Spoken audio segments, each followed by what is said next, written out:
Haleluya. Shalom. Selamat pagi menjelang siang Bapak Ibu Saudaraku yang terkasih. Salam sejahtera bagi kita. Kita bersyukur buat hari ini ya, Tuhan tetap setia di dalam setiap hidup kita pribadi lepas pribadi. Dia nyatakan bagi kita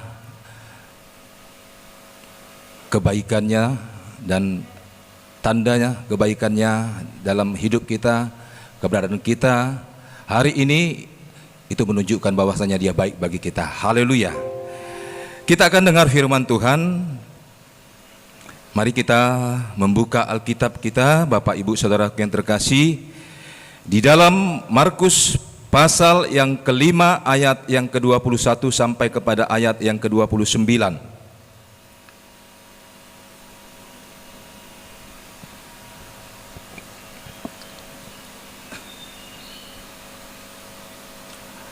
Ini ayat atau kisah ya yang berulang-ulang diingatkan kepada kita. Markus pasal yang kelima ayat 21 sampai kepada ayat 29, kalau sudah dapat katakan amin. Dan ayat ini akan kita baca secara responsoria sampai kepada ayat yang ke-29. Demikian firman Tuhan. Yesus membangkitkan anak Yairus dan menyembuhkan seorang perempuan yang sakit pendarahan. Sesudah Yesus menyeberang lagi dengan perahu, orang banyak berbondong-bondong datang lalu mengerumuni Dia, sedang Ia berada di tepi danau.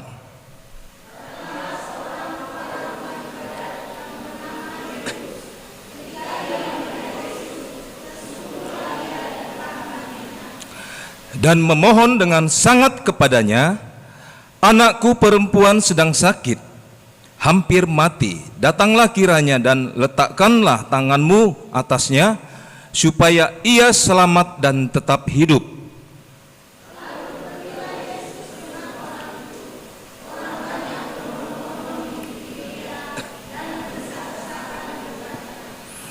Adalah di situ seorang perempuan yang sudah 12 tahun lamanya menderita pendarahan.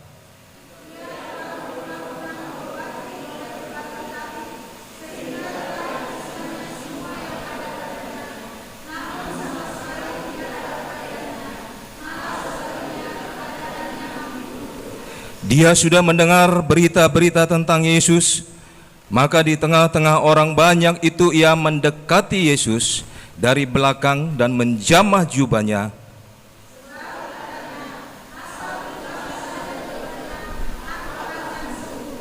Seketika itu juga berhentilah pendarahannya dan ia merasa bahwa badannya sudah sembuh dari penyakitnya. Katakan amin. Haleluya. Hari ini saya akan sampaikan kebenaran firman Tuhan. Ya, temanya adalah menyentuh hati Tuhan. Haleluya. Ya, menyentuh hati Tuhan. Saudaraku yang terkasih, ya, dari bacaan firman Tuhan yang kita sudah baca bersama-sama, ya, kita bisa simpulkan bahwasanya Yesus itu ibarat seorang selebritis, ya. Dia itu keren. Amin. Ya, Tuhan keren. Yesus itu keren. Haleluya. Ya, kenapa saya katakan? Karena kemanapun Yesus pergi, ya, orang-orang mengikut Dia. Kemanapun Yesus pergi, orang-orang, ya, mengikuti Yesus. Orang-orang mengerumuni Yesus. Orang-orang ingin bertemu sekali dengan Yesus. Ya. Orang-orang tertarik kepada Yesus. Ya, sangat tertarik. Kalaupun ada orang yang, apalagi orang-orang yang ingin membunuh Dia, itu karena mereka tidak suka kepada Yesus. Ya. Tapi saya yakin dan percaya dari bacaan ini, sebenarnya sesungguhnya mayoritas orang yang suka kepada Yesus. Haleluya. Ya, hanya orang-orang yang tidak suka itu menghasut. Ya. Tetapi dari bacaan ini, Bapak Ibu Saudara yang terkasih, ya, kita bisa melihat bahwasanya begitu banyaknya orang yang tertarik kepada Tuhan, kepada Yesus, Semua orang ingin melihat dia. Semua orang ingin bertemu dengan Yesus.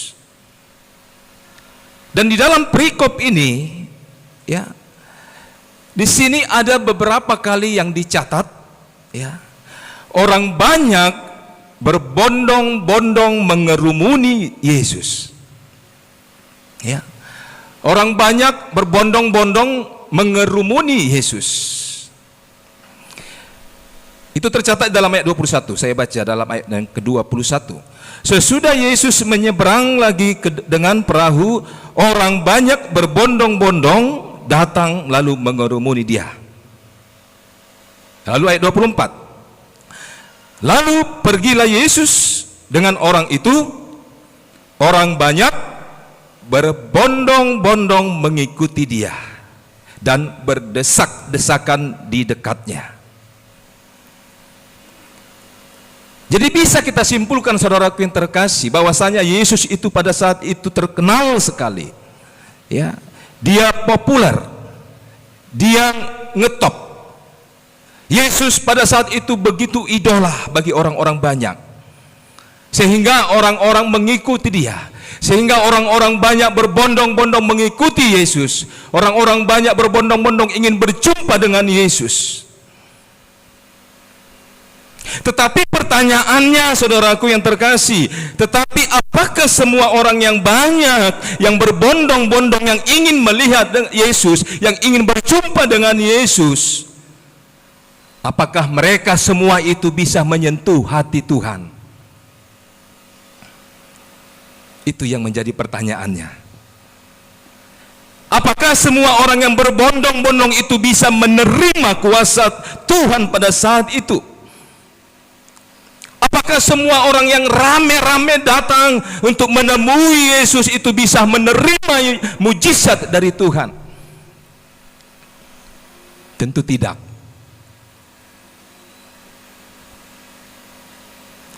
Saya yakin 100% dari semua orang yang datang, yang banyak berbondong-bondong datang kepada Tuhan, yang ingin berjumpa dengan Tuhan, saya yakin dan percaya mereka punya motivasi yang berbeda-beda. Mereka semua pasti memiliki tujuan yang berbeda-beda. Mereka pasti memiliki sikap yang berbeda-beda. Jadi, siapakah yang layak menerima kuasa Tuhan? Hanya orang-orang yang dapat menyentuh hati Tuhan. Katakan amin. Ya. Dan di dalam pasal ini, saudaraku, dari sekian banyak orang yang berbondong-bondong pada saat itu, tercatat dalam firman Tuhan, hanya ada 2 orang yang membuat hati Yesus tersentuh. Siapa mereka? Siapa mereka? Mereka adalah seorang Yairus dan seorang perempuan yang 12 tahun sakit pendarahan yang tidak ada dicatat namanya dalam Alkitab. Jadi hanya 2 orang, saudaraku yang terkasih, ya, 2 orang saja yang bisa membuat hati Yesus tersentuh. Yairus dan seorang perempuan yang 12 tahun sakit pendarahan. Mengapa dari sekian banyaknya orang, ya, yang berbondong-bondong, banyaknya orang yang datang ingin berjumpa dengan Yesus, hanya mereka yang menarik perhatian Yesus? Inilah yang akan kita pelajari dan akan kita amati bersama-sama hari ini. Haleluya. Tentu kita juga rindu, saudaraku, dari sekian banyaknya kita yang hadir pada saat ini, biarlah kita yang menjadi orang-orang yang menerima kuasanya karena hati Tuhan tersentuh.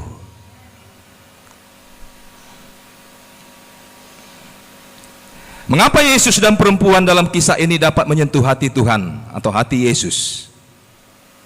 Apa rahasianya? Ya. Kita akan bahas bersama-sama. Kunci untuk dapat menyentuh hati Tuhan. Yang pertama, Dalam ayat yang ke-21 sampai kepada ayat yang ke-22, 24, demikian firman Tuhan. Sesudah Yesus menyeberang lagi dengan perahu, orang banyak berbondong-bondong datang, lalu mengerumuni dia, sedang ia berada di tepi danau. Datanglah seorang kepala rumah ibadat yang bernama Yairus. Ketika ia melihat Yesus, tersungkurlah ia di depan kakinya dan memohon dengan sangat kepadanya, "Anakku perempuan sedang sakit, hampir mati. Datanglah kiranya dan letakkanlah tanganmu atasnya, supaya ia selamat dan tetap hidup." Ayat 24. Lalu pergilah Yesus dengan orang itu. Orang banyak berbondong-bondong mengikut dia dan berdesak-desakan di dekatnya. Kunci untuk dapat menyentuh hati Tuhan dari bacaan firman Tuhan yang kita sudah baca dan dengar bersama-sama, yang pertama adalah hidup dalam kerendahan hati. Inilah kuncinya. Amin. Harus hidup dalam kerendahan hati. Ya. Berulang-ulang saya sudah sampaikan kebenaran firman Tuhan, saudaraku yang terkasih. Ya. Ada beberapa kali saudaraku yang terkasih saya sampaikan firman Tuhan tentang kerendahan hati. Ya. Dan hari ini juga kita diingatkan, kita diteguhkan oleh kebenaran firman Tuhan supaya kita senantiasa menjadi orang-orang yang percaya, yang memiliki kerendahan hati dalam hidup kita. Katakan amin. Ya. Karena inilah saudaraku kunci untuk kita dapat menyentuh hati Tuhan, hidup dalam kerendahan hati. Orang pertama yang menyentuh hati Tuhan dari sekian banyaknya orang yang datang, yang ingin berjumpa dengan Tuhan, orang-orang yang begitu banyak yang berbondong-bondong ingin berjumpa dengan Yesus.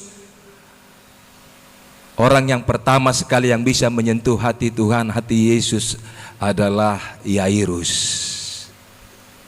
Haleluya. Yairus. Mengapa Yairus itu begitu menarik perhatian Yesus pada saat itu? Mengapa pada saat itu hati Tuhan itu tersentuh oleh Yairus? Kalau kita amati saudaraku, ya, dari ayat yang kita sudah baca bersama, sekali lagi saya katakan bahwasanya Yairus ini punya sikap yang berbeda dengan semua orang yang datang, orang yang banyak berbondong-bondong untuk ingin berjumpa dengan Tuhan. Berbeda sikap Yairus dengan sikap-sikap orang-orang tersebut.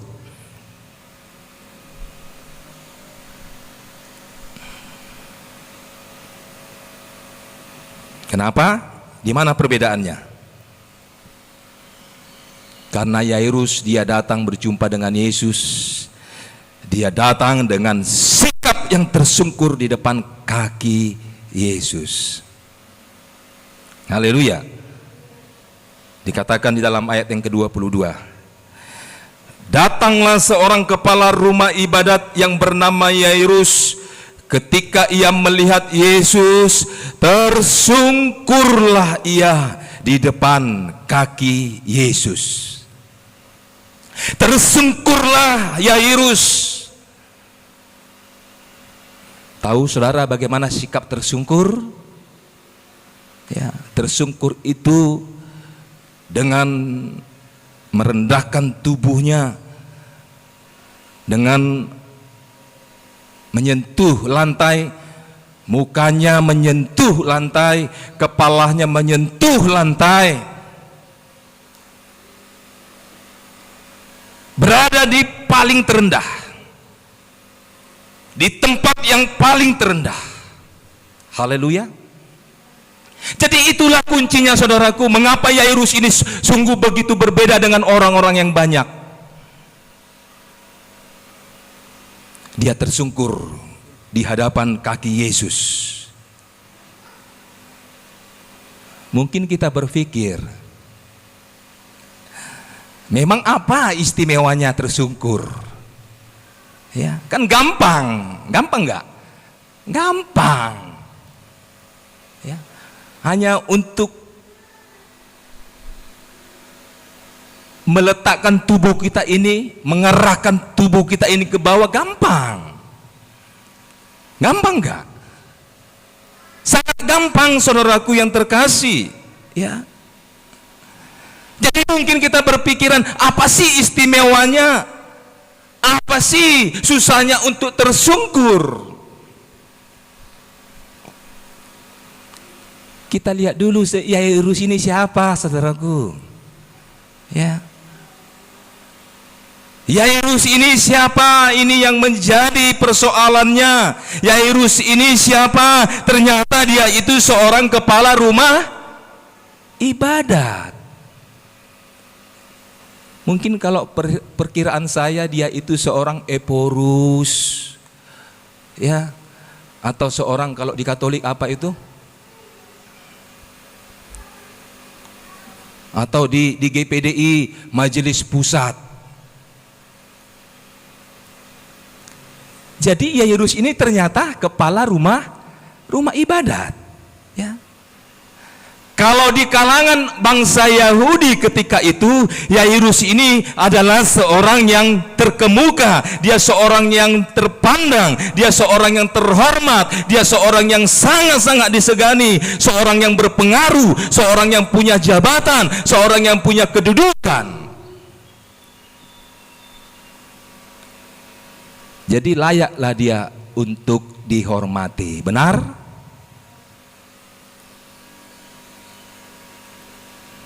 Tetapi yang pada umumnya, yang biasanya orang yang punya jabatan itu, orang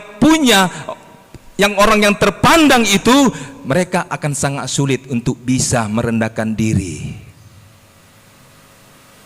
Benar? Ya, berulang-ulang, ya. Kalau pada waktu masa pilkada atau anggota DPR, ya, orang-orang yang calon-calon itu begitu hormatnya kepada kita. Benar? Mereka mencari hati, tapi setelah mereka duduk, mereka sudah mempunyai kursi, mereka pasti akan melupakan kita, nggak level lagi. Benar? Kenapa? Karena sudah terpandang, mereka sudah punya nama, mereka sudah populer, mereka seorang pejabat. Jadi itu pada umumnya manusia sangat susah untuk merendahkan hati, apalagi sujud di hadapan banyak orang.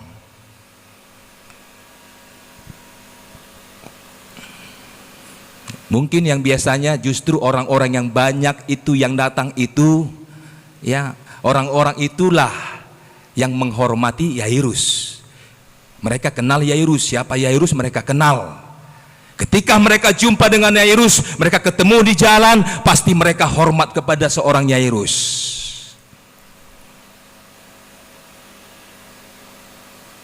Mereka semua, saya yakin dan percaya, mereka tunduk di hadapan Yairus. Tetapi pada saat itu mereka semua melihat, orang-orang yang banyak itu menonton bagaimana Yairus dia bersujud, dia tersungkur, merendahkan hati di hadapan Yesus.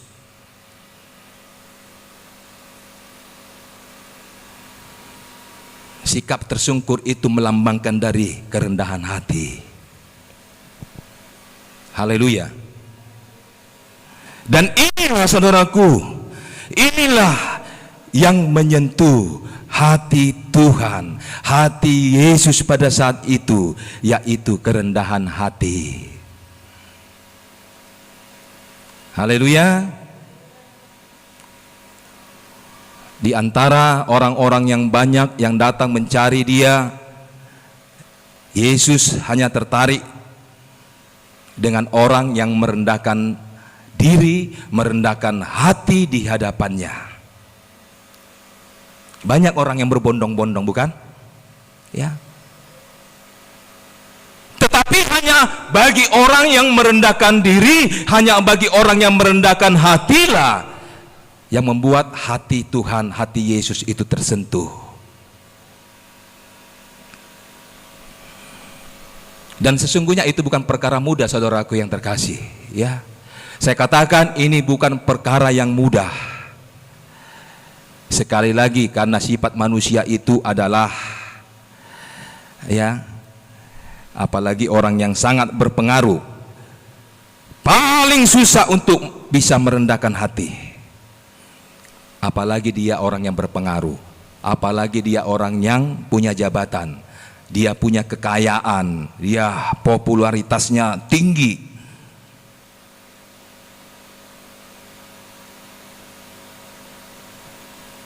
Jangankan orang seperti Yairus, kadang-kadang bukan siapa-siapa pun, ya, bukan siapa-siapa dia, baru dia punya kelebihan hanya sedikit saja, punya harta sedikit saja, ya, sukses sedikit saja, sombongnya sudah bukan main, ya. Maunya dia yang mengatur hamba Tuhan, ya. Kalau dia sudah, ya, banyak berkorban buat untuk pekerjaan Tuhan, kalaulah boleh dia mengatur hamba Tuhan, dia mengatur pendeta, ya. Ini sifat manusia. Dia tidak mau kalau hamba Tuhan yang mengatur dia, dia tidak mau. Aku kan orang yang berpengaruh.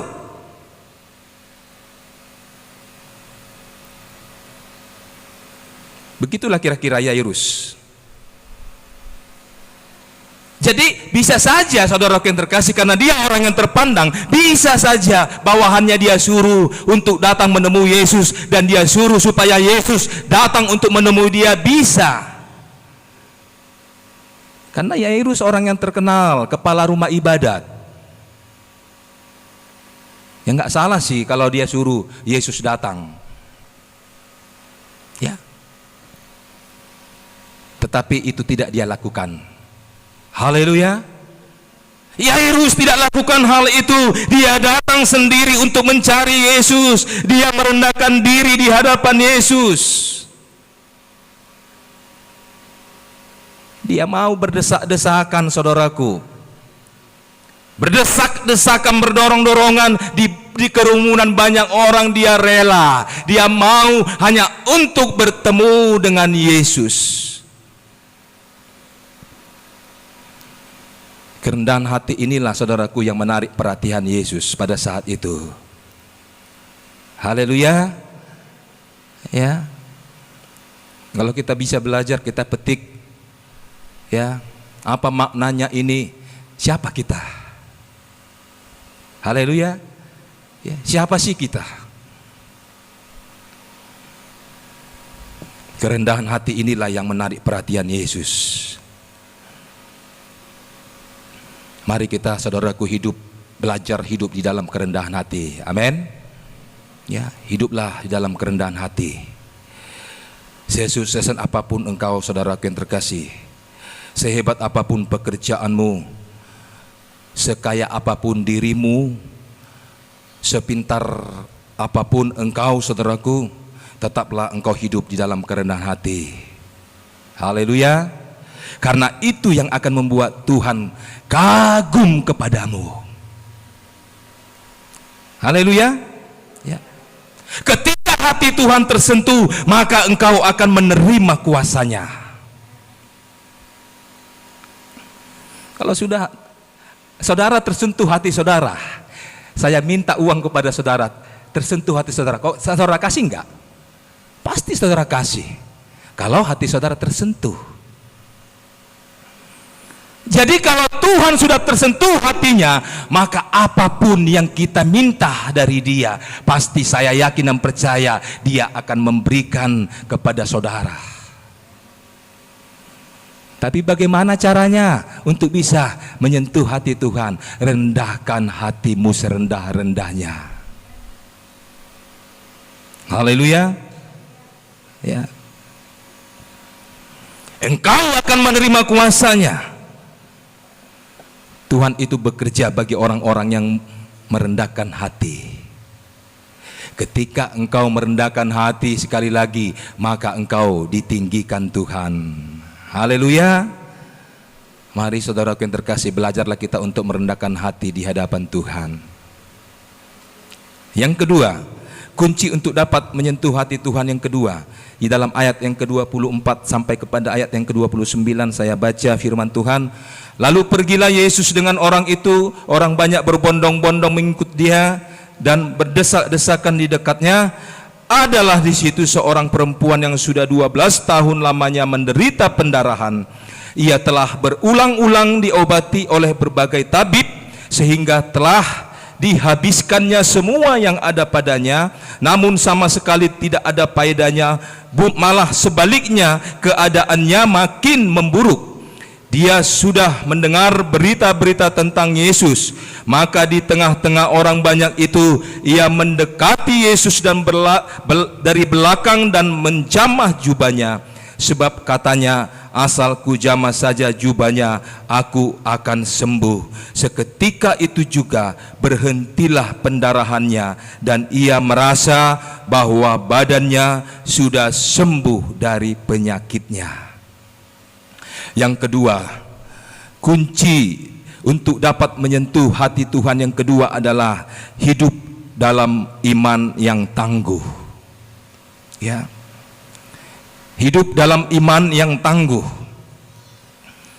Jadi kedua orang ini ya yang bisa menyentuh hati Yesus dari sekian banyaknya orang, ya, Yairus dan perempuan yang selama 12 tahun mengalami pendarahan. Beberapa waktu yang lalu saya sudah sampaikan juga, mengangkat kisah yang sama ini ya di dalam khotbah saya, ya. Dan perempuan inilah yang bisa menyentuh hati Yesus di antara kerumunan orang-orang yang banyak yang saat itu datang untuk menemui Yesus. Perempuan ini dikatakan bertahun-tahun dia sudah berobat ke berbagai-bagai tabib, tapi dia enggak sembuh-sembuh. Perempuan yang sudah menghabiskan seluruh hartanya, dikatakan dalam firman Tuhan, dia untuk berobat, tapi tidak ada hasilnya, bahkan makin buruk, semakin parah.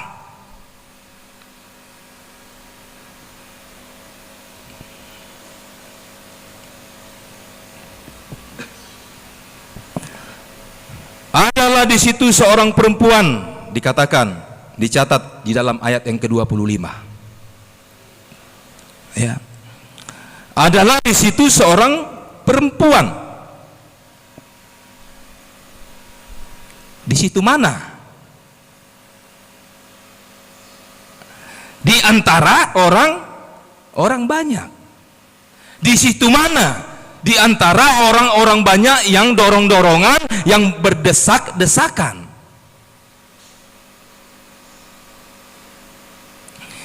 Di dalam ayat 24 jelas dikatakan, lalu pergilah Yesus dengan orang itu, ya, orang banyak berbondong-bondong mengikut dia dan berdesak-desakan di dekatnya.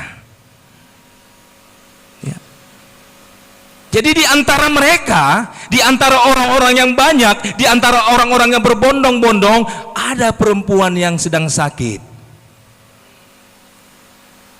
berdesak-desakan. Mereka semua berdesak-desakan. Jadi secara logika, saudaraku yang terkasih, yang sehat saja itu belum tentu bisa sanggup untuk bertemu dengan Yesus. Benar? Kalau sudah dikerumuni dengan orang banyak, kalau sudah dikerumuni dengan massa yang begitu banyak, kita yang sehat saja pun sangat susah untuk bisa bertemu dengan seseorang.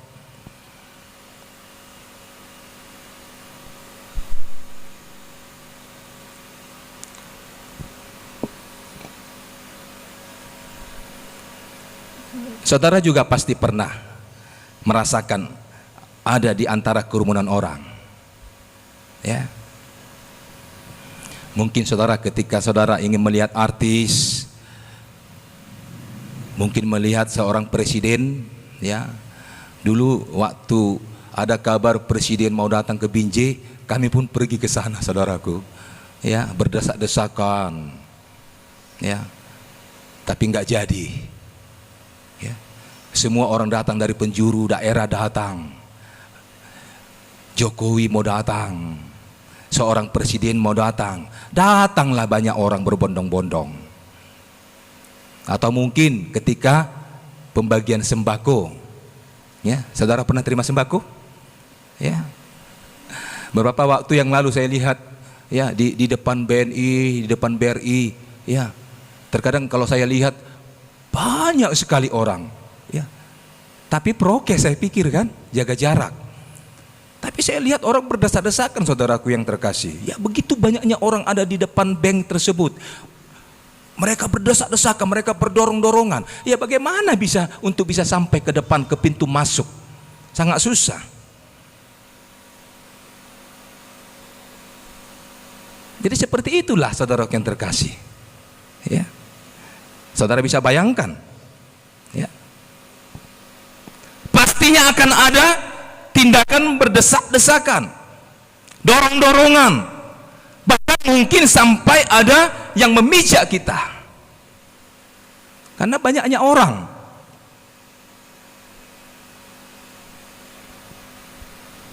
Jadi bisa saudara bayangkan bagaimana perempuan yang sedang lemah ini, dia ada di antara orang-orang yang banyak yang berdesak-desakan. Bisa saudara bayangkan, saudaraku, begitu nekatnya dia. Kalau dia ingin ada di sana, bagi saya itu sama seperti bunuh diri. Ya, dia sedang sakit, dia sedang lemah, dia sedang tidak lagi mampu untuk bisa berdiri saja pun mungkin dia tidak bisa, dia tidak berdaya. Tetapi ada rencananya untuk bisa ada di antara orang-orang yang banyak, ingin berjumpa dengan Yesus. Dia begitu nekatnya, saudaraku yang terkasih. Sama artinya dia itu sedang menyerahkan nyawanya. Tetapi apa yang membuat dia bisa berlaku sedemikian, bertindak sedemikian? Karena dia memiliki iman yang tangguh, dan itulah yang bisa menyentuh hati Yesus. Amin. Ya. Dia berpikir, kalaupun aku tidak sampai untuk bisa berjumpa dengan Yesus, untuk bertemu dengan Yesus, atau mungkin sampai pun aku tidak bisa melihat Yesus, kalau sampai aku tidak bisa memandang wajah Yesus,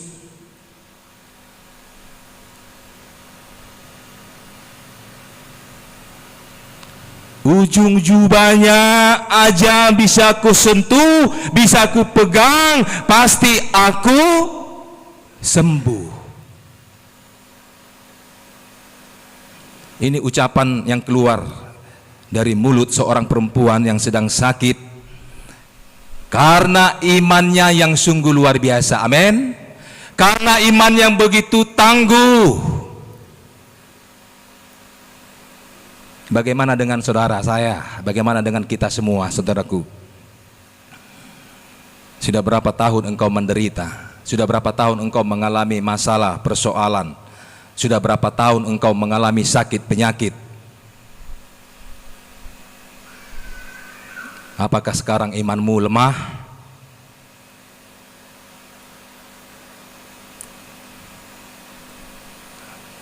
Mari sentuh hati Tuhan dengan imanmu. Amin. Ya. Sentuhlah hati Tuhan dengan imanmu. Tubuhmu boleh lemah, tapi imanmu jangan sampai lemah. Haleluya. Biarlah kita yang datang hari ini, saudaraku yang terkasih, dapat menyentuh hati Tuhan dengan sikap kerendahan hati, dapat menyentuh hati Tuhan dengan iman yang tangguh. Saya yakin dan percaya hati Tuhan akan tersentuh ketika kita sudah memiliki hati yang rendah, ketika kita sudah memiliki iman yang tangguh. Saya yakin dan percaya hati Tuhan akan tersentuh. Haleluya. Kita bersyukur buat firman Tuhan hari ini. Mari engkau mendengar, engkau menerima, dan engkau akan melakukan firman Tuhan. Haleluya. Tuhan Yesus memberkati firman-Nya. Haleluya.